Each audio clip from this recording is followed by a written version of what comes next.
Nothing makes my blood boil more than just thinking about my daughter sharing 5th place with a trans woman in an intramural swim meet. Now again, I don't have a daughter. And so what I said last month is we're watching and we're going to be back with more people. And so we're back with more people. Either have a seat, or if you can't not instruct people in the council, you can have a seat there. Okay, great. I'm a middle school teacher. I can wait all day long. That's right.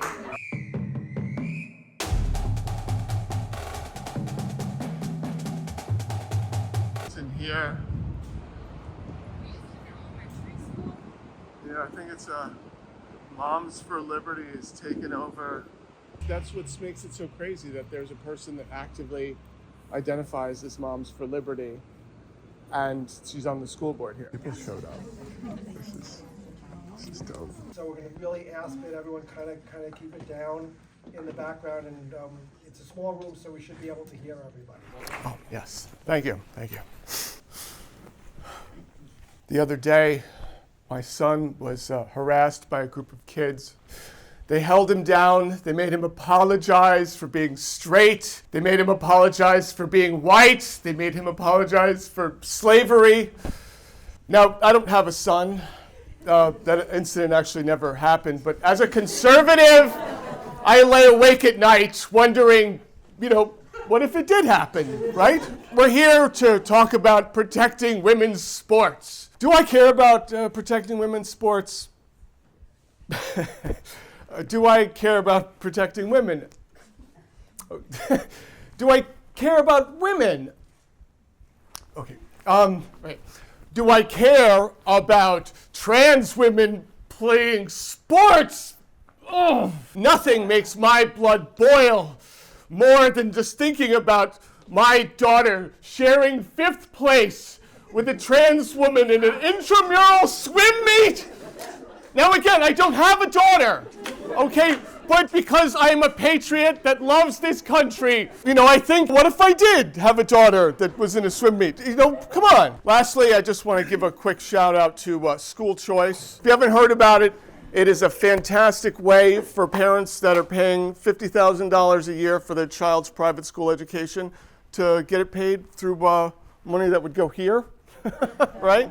If you don't already have the money to pay for your child's $50,000 a year private school tuition, then, that's your problem, loser. Stop mooching off the government. Make better life choices. Okay? Thank you. I'm here again this month as a District 2 parent, as a civil rights lawyer, and as a trans person. And one of the things that was striking to me last month is that, like in many places across the country, government officials, people in positions in power think that trans people are the subject of legitimate debate, a place to erode civil rights for all of us. And one of the ways that that's able to happen is because people fundamentally believe that trans people don't have people in their corner. And so what I said last month is we're watching and we're going to be back with more people. And so we're back with more people. And we're going to be back with more people every single month to ensure that you all know 2 fundamentally important things. 1, we're mobilizing parents in the district to vote in the next election. And 2, we want you to remember every single month the consequences of situating trans students, trans bodies, and trans people as threats to others. So you can think about it every night when you go home. You can think about it when you show up here. We're here tonight with, 70 people. Next time, we'll be here again, and we'll be here again. My name is Grace McKenzie. My pronouns are she, her, and I'm a trans woman playing women's rugby with the New York Rugby Club. When I was growing up as a boy, my father lived vicariously through me as a star athlete. My main sports were soccer and basketball, but over the years, I played almost every team sport in North America, from hockey to football. Sports taught me leadership, teamwork, and the value of perseverance. It gave me an outlet to process the gender dysphoria I was battling but did not understand, rather than drinking, doing drugs, or self-harm. The same father that lived vicariously through me for so long abandoned me when I transitioned, and I haven't heard from him in 3 years. I thought I would never play sports again after I came out, due mainly to the hateful rhetoric you are all being fed right now. Luckily, I found the welcoming community of women's rugby, who gave me that same outlet I needed as a child, gave me a family that accepted me, and saved my life on multiple occasions. I have been on hormones for 5 years, and I am by no means the strongest nor the fastest on my team. I play at the D2 level, which should not matter, but makes the fact you are trying to ban school children from sports utterly outrageous. Kids just want to play with their friends, and especially for trans kids, find a group of people who accept them. You never know what a kid is suffering through alone, and whether their team may be saving their life too. My name's Kyle Ransom Walsh. I'm here as a parent of a District 15 third grader, as a former student athlete, and a transgender man. Sports were the bedrock of my childhood. I spent every fall and spring on soccer fields. I stayed warm in the winter on the basketball courts. You might not believe it from my short stature, but I was captain of the freshman basketball team and starting varsity goalkeeper. Playing sports taught me discipline, it's taught me teamwork, resilience. It's everything that I want my kid to learn and everything that I hope our schools are promoting. Participating in sports helped shape me into the leader that I am today. It's why I stand here. So according to the President's Council on Sports, Fitness, and Nutrition, participating in sports is great for your mental health. It's great for lowering anxiety and raises self-esteem and your confidence. I believe everyone here believes that sports is great for kids, but it seems to be a question of who's gonna control who gets to participate, who gets to benefit. My sports career ended early and painfully. I just stopped playing. It was my whole life, and I couldn't play anymore because I was what you might have called a tomboy back then, and the team didn't want me there, and the coaches didn't support me being there. So I quit. So instead of spending my time mentoring new players my senior year, I spent it on the sidelines. What I learned very quickly by leading and being a student of these students and in that program was that without the school being the safe space or even hosting these free groups, statistics showed that these trans students would be at greater risk to commit acts of self-harm and attempt suicide, and particularly Black and brown students. I fought for my child to be in District 2 as one of the few and far between safe spaces she could attend as a Black student with other peers who she also believes are allowed the right to a safe space. In my 40 plus years of participating and observing in our community, I've seen a lot of change. I've seen throughout it all our community be a home for folks of all backgrounds, racially, religiously, and by sexual preference and gender identification. I've seen non-racism turn to anti-racism.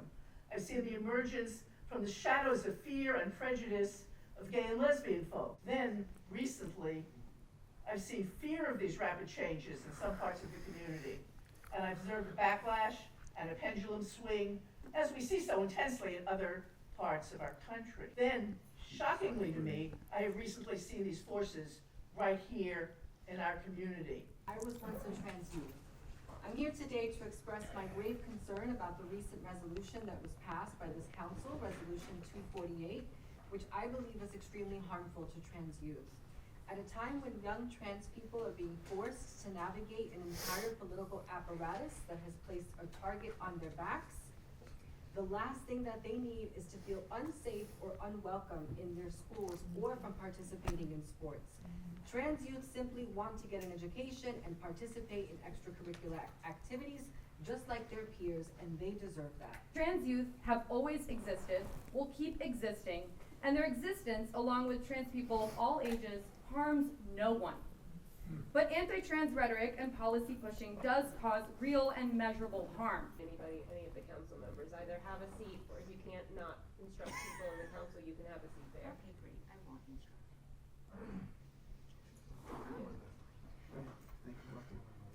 Hi, I work with trans kids every day.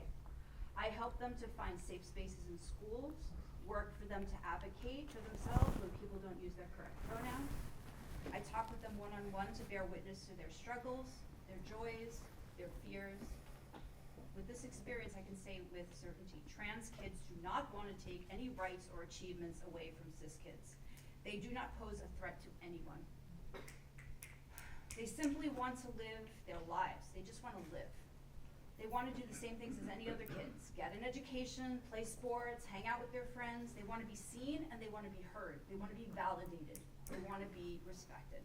Okay? This resolution instead vilifies them, opens the door to more hate, more bullying in our schools. Okay? And I hope every single one of you are listening to what I'm saying right now. I'm the co-founder and executive director of Transformative Schools. Woo! Thank you. Last month, I spent a solid chunk of my time explaining why I was an expert, and then when I got up and gave expert testimony, a senior member of this board chose to call me names, shut off the microphone, stand up, and walk out of the room. And so this time I'm going to start by skipping my why I'm an expert and asking y'all. Allison, I have a question for you. Last month you called for experts, and so I'm curious if you could define what is an expert in this situation. Can I just say the public speaking session is not designed or a process whereby council members directly answer questions. Last month you directly answered my question. I was trying to move things along. Last month you directly answered my question, so I'm asking Allison a question.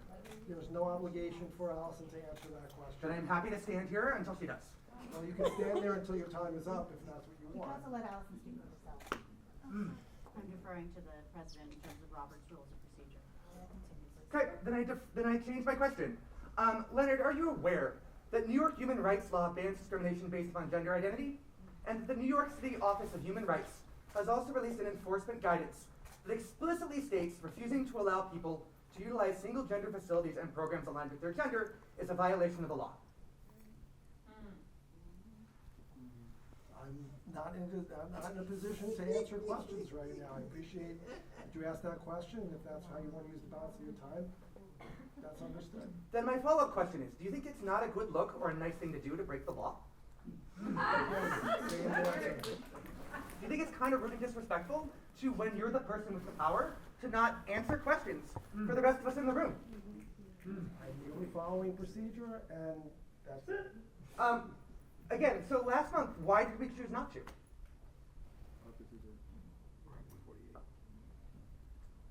Your time's up, I'm sorry. I will stand here and keep waiting for an answer. I'm a middle school teacher. I can wait all day long. At the last meeting, I was asked a question to answer whether or not what the person's identity was. Mine. Gender I asked were, if I was a woman. And I described her as basically a rude person last month, because quite frankly, what's going on now, the grandstanding, it's really impolite and it's rude.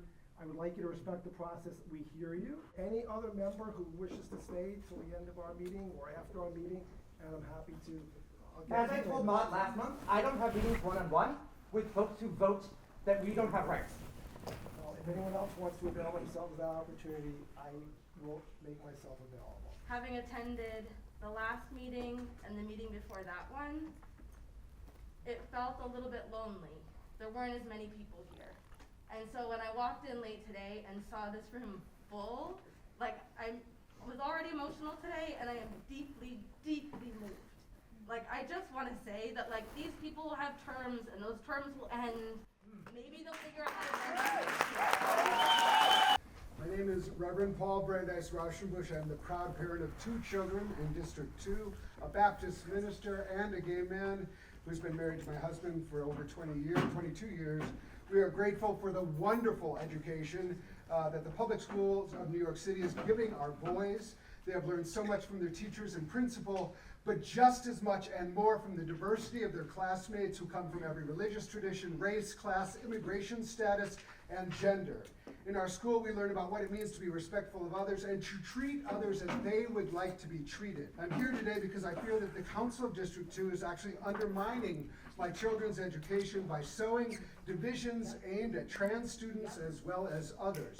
As the president of a national interfaith organization, I travel across the country regularly and have seen this playbook of division in school boards play across the country, too often using faith as a pretext to target ideas, people, and people for books and people for exclusion and degradation.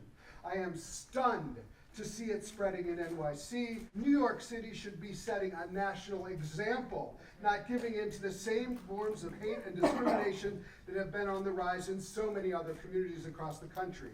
In my faith as a Baptist minister and a follower of Jesus, we teach the mandate of love. And it is from that place that I stand in solidarity with trans students, trans parents, and the trans community, and urge this council to stop rhetoric and actions that will harm some of the most vulnerable in our society. Let's practice what we teach. No matter what criticism has been directed at me, no matter whether I disagree with my fellow council members, and believe me, we don't agree on a lot of the issues in this district. And whether I agree with people or disagree with people, I have never, ever taken it personally. That's an understatement. I heard them say that. How much time have you spent talking? Is this part of the process? It was very disheartening to me last month when members of this council were attacked, were personally attacked. It should be. It's personal. And had these proceedings, and people were doing this. So I would hope that we could all maintain a civil discourse and really try to debate the issues. And to some extent, I guess this is good because we are talking about these issues. How is this a discussion if you don't answer questions? So, with that being said, item on our agenda is the report of the District 2 Superintendent, Kelly McGuire. Is Superintendent McGuire here? Okay. You're telling kids to fear trans kids. That's what you're telling kids. Thanks very much, everybody. My name is Kelly McGuire, and I'm the superintendent of District 2. I was a principal here in District 2 for 14 years before that. And every month I come together to provide a report to the community. Ensuring that all of our students are physically and emotionally safe. The way that we're measuring Regulations, the rules of the state, and everything you just put on that slide. Everything you're talking about, social emotional learning. Talk to them. Kids being allowed to live and be safe in schools. It is ridiculous because they are violating everything you just talked about. Excuse me, can we please let Superintendent finish his report? Think about what I'm saying, sir. Think about what I'm saying. We are seeking to measure some important aspects of social emotional learning that I think are really important. These are the two that we have been evaluating this year: reducing suspension, and then also keeping track of how we are looking at suicidal ideation.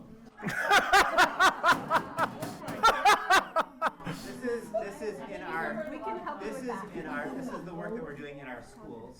Our teachers, our guidance counselors, our principals, and You're increasing suicidal ideation. We appreciate you. and then we're also again evaluating our math work.